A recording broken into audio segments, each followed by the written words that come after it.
author, speaker, optimist. I knew you were going to say that. He's like, I'm an optimist.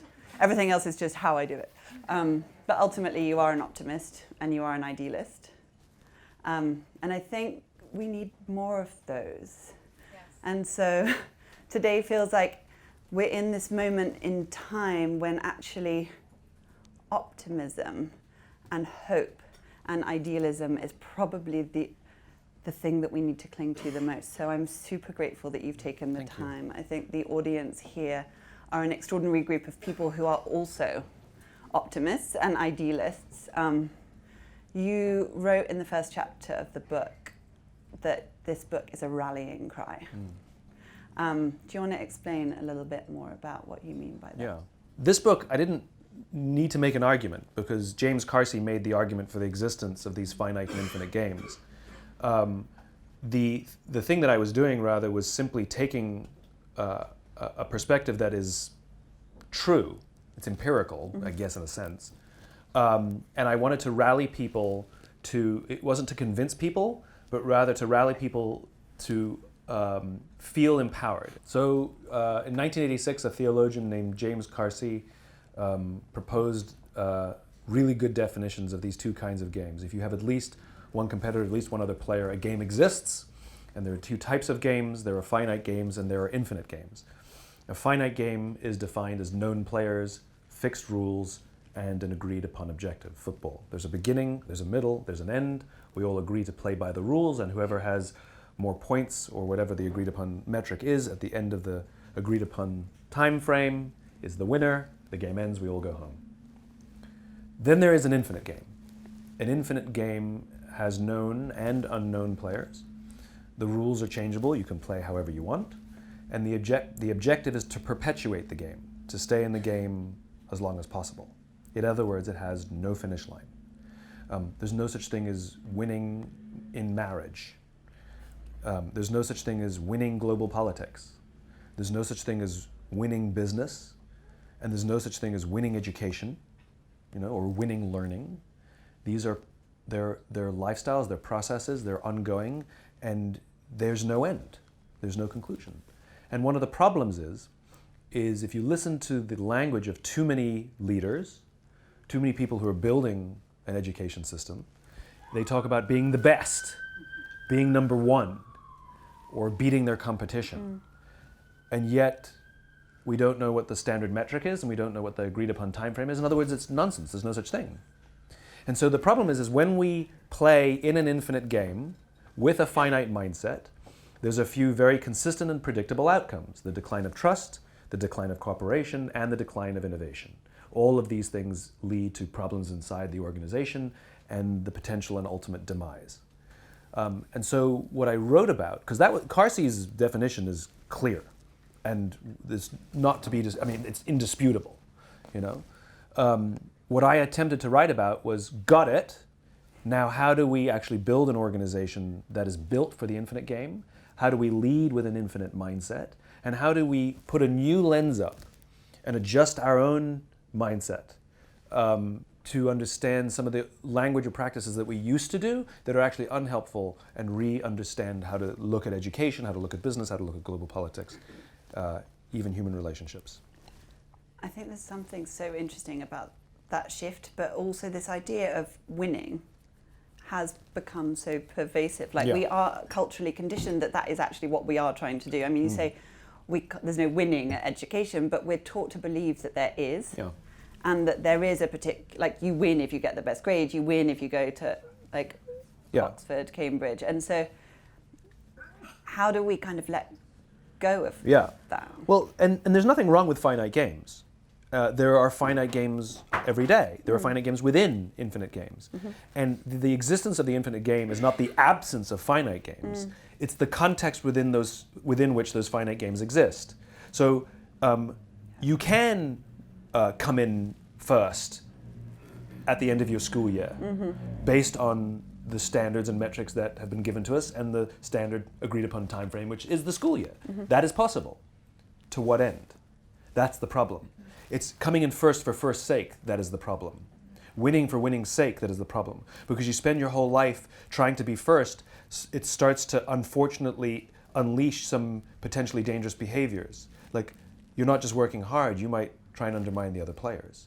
And so it is okay to strive to win in finite games, but to what end? And it's the acknowledgement and knowing of that just cause, that infinite ideal that you're striving towards, that is essential. Viktor Frankl talks about this so beautifully. Yeah. If you play short, you can just go in a straight line. But idealism is about going for something that's unreachable, that you will miss. And his whole point was that by striving for an ideal and missing is actually the best way to achieve our greatest human potential. Because when our goals are small and short and we hit them, they're as ambitious. Yeah. So it's the same kind of thing. And when you speak about that kind of sense of being able to play finite games within infinite games, it kind of brought up within me who sets the rules and whose rules are you playing by? Yeah. And so it feels like there's so many different levels of this. There's the kind of the human, as a person I can choose to play an infinite game, but you're going against some of the finite context. And then you've got institutions and then you've got society. Do you have any thoughts about how it plays out at those different levels? I think what we're seeing in our current day and age is the result of a steady drumbeat that's been going for about 30 years, right? And because if we go back a few generations, though they had their issues too, there was a different mentality to many of the ways in which businesses were built, education systems were run, organizations were established, etc. And it uncomfortably kind of traces to around the 1970s, where this economist named Milton Friedman theorized the responsibility of business. And he proposed that the responsibility of businesses to maximize profits was in the bounds of the law. What about ethics? And you definitely see it in education, where and we see it in the US, where places of higher education, universities, are advertising themselves, which is fine, to attract students, which is fine, based on the average starting salary for their graduates. What? Not what kind of education you're going to get, not that will make you into a better version of yourself, but how much money you can be promised to make on average if you come to our school versus that school, right? That they fight tooth and nail to move up in an arbitrary ranking that really nobody really knows how they put together that ranking. And you can game the numbers. You can game any system as long as you know how it's done. And between the difference between number 3 and 4, and you start to see unethical things start to happen, so that they can rationalize. There's this concept of ethical fading that starts to show up, and ethical fading is the product of self-deception, right? And what creates self-deception that would lead to ethical fading in organizations? Here are some things that happen. The overuse of euphemisms, right? So for example, we use euphemisms all the time in a way to distance ourselves from the impact of our decisions. So for example, we would never spy on our customers. It's data mining, right?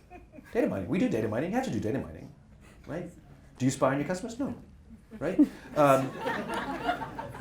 We do not torture. It's enhanced interrogation. It's just a euphemism.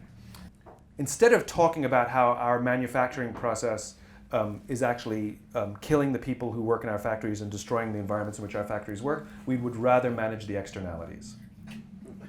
Right? It's your face when you do this. What? You put on a different face when you do this. It's kind of funny. Oh. The point is by using these euphemisms and overusing these euphemisms, especially in business or government or in school, we are able to just disconnect ourselves from the impact of our decisions. Then there's rationalizing, right? Everyone's doing it. It's what you need to do to get ahead. My boss just wants me to do it. It's just what you got to do. I got to put food on the table, right? There are little excuses we can tell ourselves to let ourselves off the hook from the decisions we're making. In other words, when people say, how do you sleep at night? How do you look in the mirror? Perfectly fine, because of ethical fading. Finite-mindedness increases the likelihood that ethical fading will happen inside an organization. Infinite-mindedness is an insurance policy. It helps guard against it. That, yes, of course, there are unethical choices and ethical behaviors inside good infinite organizations, but they tend to be one-offs. They tend to shut it down. They tend to somebody was you know how we could make more money if we would never do that. It would, and so infinite-mindedness tends to shield an organization from ethical fading. You've looked a lot into how to create an infinite-minded leadership in particular, but there are kind of 5 key elements that you bring out in the book, which I think are really interesting. And actually, what was also really interesting is when we were looking at pioneers who are reimagining education and how they were doing a very similar framework came up, those that were kind of thinking much more broadly. So do you want to run through the 5 different areas? Yeah. I'll just go through the 5 real quick and then I'll define them. You have to have a just cause. You have to have trusting teams. You have to have a worthy rival or worthy rivals. You have to have a capacity for existential flexibility, and you have to have the courage to lead. Really quickly, a just cause that's the context within which the finite game exists. A just cause is a vision of the future, an idealized vision of the future, so just, so inspiring, that you would willingly sacrifice in order to help advance it. That could mean turning down a better paying job in order to stay here, or continuing to work late or go on frequent business trips and missing your family. And though you may not like these things, they feel worth it because I feel like my work is advancing something bigger than myself. My work is worth more than the money I make. Right? You have to offer people a just cause, a context within which their work exists and what their work is helping to advance. Number 2, you have to have trusting teams. Very, very simple. We all know what it feels like to be on a trusting teams. It means you come to work and you feel safe amongst the people with whom you work. That means you feel safe enough to raise your hand and say, I made a mistake, or you promoted me to a position and I have no idea how to do this job. So you're either going to have to give me more training, or I'm just going to have to lean on my team more and be very open about that I don't know as much and I have to lean on you guys. Trusting teams, you are willing to ask for help, admit that you're scared, with total confidence that your boss or your teammates would rush in to support you. Right? That's a trusting team. We all know what it feels like. We also all, unfortunately, know what it feels like not to have a trusting team. And usually that looks like lying, hiding, and faking. Right? We hide mistakes. We would never admit we don't know what we're doing for fear of retribution or humiliation. And in organizations where there are no trusting teams, you have entire teams of people lying, hiding, and faking, and eventually things crack and break. Right? So if you want to keep playing in the infinite game, trust is king. 3, you need to have worthy rivals. I love this one. We keep referring to others in our space as competitors. But the problem with the idea of a competitor is a competitor is someone we set out to beat. Right? And so it's setting up the wrong mindset. Rather, we want to have rivals who are worthy of comparison. And their strengths reveal to us our weaknesses. And by learning our weaknesses, we learn where we can improve. Because remember, the infinite game ultimately is a game of constant improvement. There is no such thing as best. There is only better. That's all there ever is. But if you don't know your blind spots and you don't know where you're weak, how can you improve? That is the value of the other players in your industry. That is the value of the other people on your own team. You can have a worthy rival that you work with. We've all worked with somebody that we hate, that everybody else likes, and they got a promotion and we were pissed off, right? The odds are really high that they have some talent or ability that is revealing to us a weakness that we have, and it's so much easier to hate them than to take a hard look at ourselves in the mirror and then work on whatever we see. Right? You don't have to like or agree with your worthy rivals, but you have to be grateful for their existence, and we have to work on the things that it reveals. You have to have worthy rivals, and you get to pick them. The next one is the capacity for existential flexibility, which is the ability to make a 180-degree change in strategy because you find a better way to advance your cause, accepting that there might be short-term losses or short-term liabilities. I call it a capacity because unless you have a just cause and unless you have trusting teams, you can't do it. Because the just cause tells you the path you need to go on, which is different than shiny object syndrome, which anybody who's ever worked for an entrepreneur has probably suffered, which is they go to one conference and now they've got the answer, and then the next time they go to a conference, now they've got the answer, and the next. That's not existential flexibility. This is profound shift in direction that we have ultimate and absolute confidence in, and the whole team agrees because we all share the cause, and the reason we have to have trusting teams is because it's gonna suck. And the team needs to hunker down because we're gonna have to get through this together. Without the trusting teams, people will just bail, right? And finally, the courage to lead. And this goes right back to the beginning, because all of the pressures are upon us to focus on the finite. All of the pressures upon a student are to get the A. Mm-hmm. Not to learn, to get the A. All of the pressures on a business are to maximize profit, short-term gains. Not to grow in a healthy way, but to grow really fast. Why? Dunno. Right? But that brings me back when you're thinking about I'm interested to kind of see how those 5 things play out in 2 different ways. So one is the student going through the education system and their reality, and then playing it out in that sense, and then also going to think about the education system itself and the cultures and behaviors within it. Which one do you want to start with? Let's start with people. Are we raising our kids to get the best grade, or are we raising our kids to learn as much as possible? Seem like the same thing, but they're not.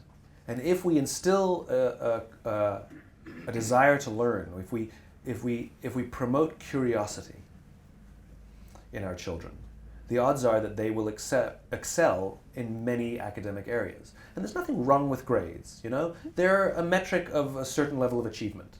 They don't tell us a total picture, they tell us a piece of a picture. Just as a quick aside, I always thought grade should be a ratio. The level of achievement divided by or over the number of hours you studied. Because if you got a first over 100, or a second over 4, right? It's not better or worse. It tells us a clearer picture of the student. So if you need someone who always does best work and they have the time to do it in, you hire a first over 100. If you need somebody who can just like get the job done and under pressure, and you hire a second over 4. That was me. I was a solid B student and studied a little bit, you know? But I think we need to instill in our children, and the system, we hope, instills in our children a curiosity and a desire to learn, which also means that we're going to push them to learn things that they're curious about. And so that's really clear, right? I suppose one of the challenges is when you're playing an infinite game yourself and the system has a finite mindset. And so we are measuring those things that can be measured. We are focusing on exams, and often that means having, teachers want to do a lot of this stuff, but actually are sometimes being forced to sacrifice because that's how the accountability system works. So interested to get your perspective on systemic cultural behaviors around these. Well, I think we touched upon this at the conference, where it was just a few weeks ago that some of the people here, even we met together and discussed this thing, education. And I think one of the things that we tripped over is we have to be very careful as reformers not to demonize the current system. It's not us against them. And it's not right or wrong or good or bad. It's about better, right? Because there are some things in the current education system that work really, really, really well. That a lot of the reforms and a lot of the experimental schools actually aren't doing as well. Like universality, the fact that it's scalable, the fact that it's inclusive, the fact that it's available to everybody of every color, whether you're rich or poor. That's pretty impressive for a system. And the question is now, how do we improve upon that? Also not to demonize grades and things like that. It's not a complete solution, but they're not all the problem either. And so I think when we adopt this finite mindset, because it's ironic, you can still have a finite mindset in the attempt to reform education. Yeah, totally. Right? So it's that us and them thing. Us and them thing, right. As opposed to the we thing. And instead of demonizing people who defend the system, rather say, how can we work together to make a better system?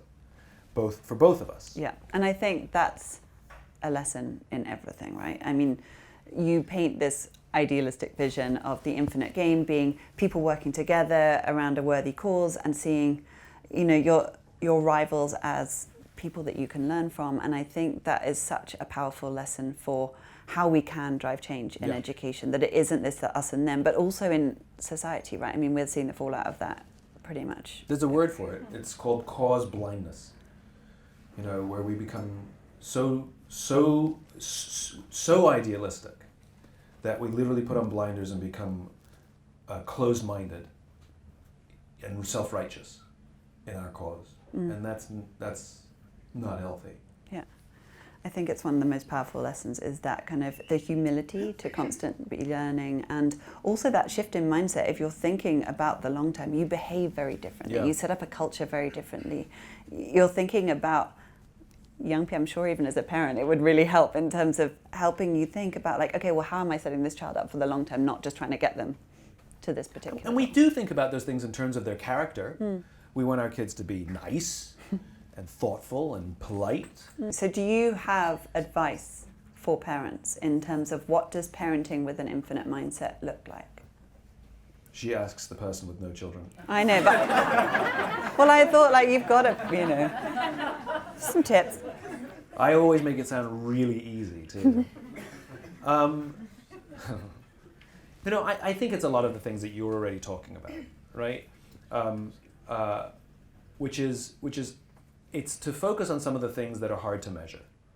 You know, if we see that our child has an aptitude for art or gymnastics or something that's not at school, instead of discouraging it so that they can be good at school, we have to encourage it and also help them be good at school, because school is still a thing until it's not, you know? And so the idea of encouraging a child's natural curiosities and talents is a big deal, because if they're curious, it means they have interest, and if the interest, that means they'll work at it, and if they work at it, it means they'll get good at it, and if they get good at it, it means that it'll build their confidence, and the more confidence they build, it means they'll try harder and start taking more risks. I think that's a big part of it. The other thing, and there's some good research on this as well, which I'm sure a lot of people in this room already know if you're involved in education reform, which is they studied children who are in honors classes, and I don't know what they're called in England. Scholars? Gifted and talented, Yeah. okay. Okay, when kids are sort of in the gifted and talented track, actually kids in more average tracks actually outperform many of them later in life. And the reason is because so many kids in gifted and talented, because it's all about the grade, they actually become afraid of losing the grade, which means they are afraid of risk. And or parents and teachers say, "You're so smart, I knew you'd do well." And so we put them on a pedestal and they're afraid of falling off of it. And so they start playing it safe for the rest of their life, because God forbid they should lose their status or their position or their intelligence, right? Whereas more average kids are on no pedestal because there was no expectation, but are constantly rewarded for their effort. Great improvement, great effort. And so there's no ceiling. And they're not afraid of trying and falling because it was the effort that they keep getting rewarded for. So I think as parents, we have to remember the dangers sometimes of the pedestal and the standard, because we will develop fear of risk. And entrepreneurs and game changers and visionaries ultimately are risk takers. We have been so brought up and I suppose conditioned to feel safe within rules, within finite games. When somebody gives us something to aim for, that's, you know when you've succeeded. And it feels like there's a fear of letting go for the infinite game, because there are no rules, there's no known players. It feels quite scary out there. I mean, I know that like driving change when you don't know where the end goal is scary, but diving into a relationship and being fully exposed and trusting, having those trusting teams, that's scary. And it's also scary when there's no measures, because you don't get that feedback. So I'm interested, like, how do we collectively deal with that fear of the shift from the finite to the infinite? That's brilliant. Oh my God, that's good. With a finite mindset, we look to the rules and the boundaries to help us feel safe. With an infinite mindset, we have to look to the community and the people to help us feel safe. So in a finite mindset, the stronger the rules, the safer we feel. In an infinite mindset, the stronger our relationships, the safer we feel. So it all comes back to And so, exactly, if it's the rules that we're relying on to keep us safe, it actually hurts us ultimately because we aren't focusing on building strong, meaningful relationships. We're focusing on staying within the lines. Where if we spend more time focusing on building our relationships, we can break any rule because I'm not doing this alone. Yeah. And someone's watching my back. And if I fall, someone's going to help pick me up again. And we get to do that for someone else. And there is no greater feeling for any human being than the feeling of service, that I get to lean down and pick somebody up. You know? That is so good. Fuck, the book already went to print. Do the next book. So good. That's so good. But also maybe that's I'm going to squeeze it in somehow. Oh, go on. Just a little bit. It'll be in the last chapter. Can I get a credit? Yeah. That's a really nice way to round this out, right? Because that's such a simple answer in our own lives, in schools, in the relationship between student and student, between teacher and student, within the culture of the system in society more broadly. And it is the thing that we have sometimes forgotten to know. And we've forgotten to talk about it. I want to continue. Which is and when you go back to the parenting question, the teacher question, the education system question, the one glaring thing that we haven't talked about that is probably the most important thing in the world, which is how do we teach children to take care of each other? It's a new book, come on.